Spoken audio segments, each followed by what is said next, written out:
There are three major systems that have to be brought into harmony. One is the what I'll call the international trade system, which is involved in the trade of actual assets, gold, silver, and those sorts of things. One of them is the current fiat system, which we still all have to deal with to one extent or another. And the third thing is the prepaid credit system, which has never existed in the entire history of the world. So you've got three major things that all have to be coordinated together and that are all represented by different banking structures. So you've got the International Trade Bank that does gold, silver, and all of that, the AFD. And that bank is set up. It's ready. The fact that you haven't seen an increase in your AFD since July, that's the kind of thing that we've gotten down to a point where it can be corrected with just the click of a button, and it will automatically populate through October and add all those other AFDs in. Okay, so that's almost like an afterthought sort of thing. It's not a big problem to bring that account up to date. It's like that in the case of the AFD. The more important thing about that is being able to get the exchanges functioning the way they should and communicating with each other as they should. And we are concentrated on getting the St. Crown and other exchanges like that to work with our exchange and with our system, which is totally unique. I mean, they're coming out of the old fiat system and they're having to build new infrastructure and new computer capability in order to be able to connect to our system. But that is happening. There have been some real dogfights, legal dogfights, because the sea jurisdiction regulators wanted to come over and regulate land jurisdiction commerce. And we basically had to go back in and say, no, this is land jurisdiction commerce, but out. All right, so we did have some of that. And then you get to the commercial courts. Well, or the commercial banks. This is where you deal with commerce on land and sea. And you'll notice that when you go to the Global Family Group bank site, you'll see that there is an international trade bank, then there's a commercial bank, and there's a bank of commerce. Well, you're going a commercial bank and a bank of commerce? Well, the commercial bank is the bank that does commerce from the land jurisdiction, and the bank of commerce is the bank that is a sea jurisdiction commercial bank, okay?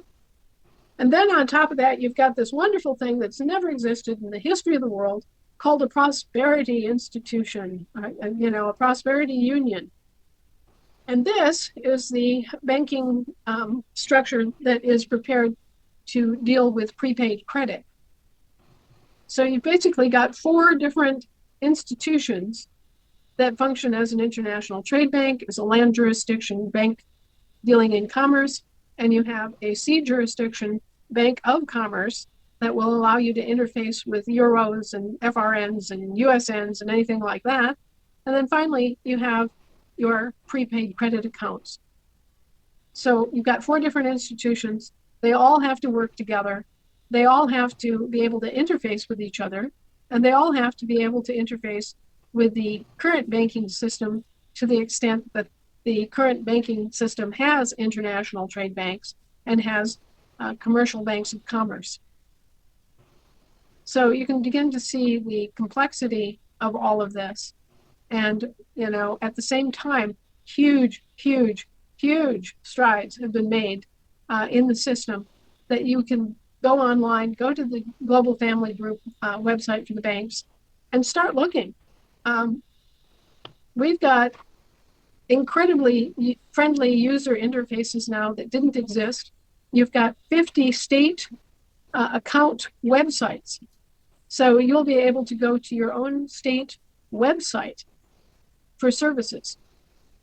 I mean, all this has been built just in the last couple of months. So if you haven't checked out the Global Family Bank website, by all means, go start looking, because there are some very exciting things happening there, and that have happened over the last 2-3 months, that can show you literally, hey, what progress have we made? Well, here you go. there is a lot that has been accomplished, and there's relatively little that we have to do at this point to make all the rest of it work. But it's not just one bank. It's actually 4 different banks that are being created, and you will have one master account that allows you to operate in all these different venues. Now think about that. You'll be able to do commercial transactions, you'll be able to do international trade transactions, and you'll be able to do prepaid credit transactions, all from one account.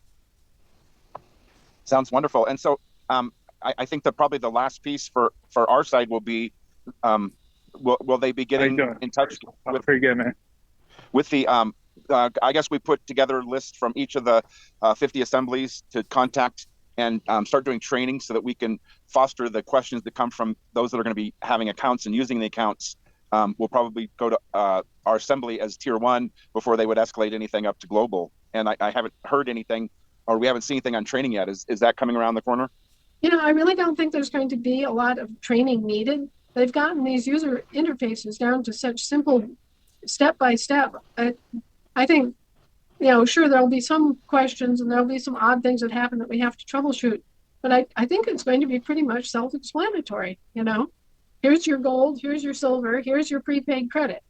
And you can convert that into euros or Federal Reserve notes or whatever you like, and then you'll have an account balance that shows in either the land jurisdiction commercial bank or the sea jurisdiction bank of commerce, and you'll be able to move those fiat currencies wherever you want.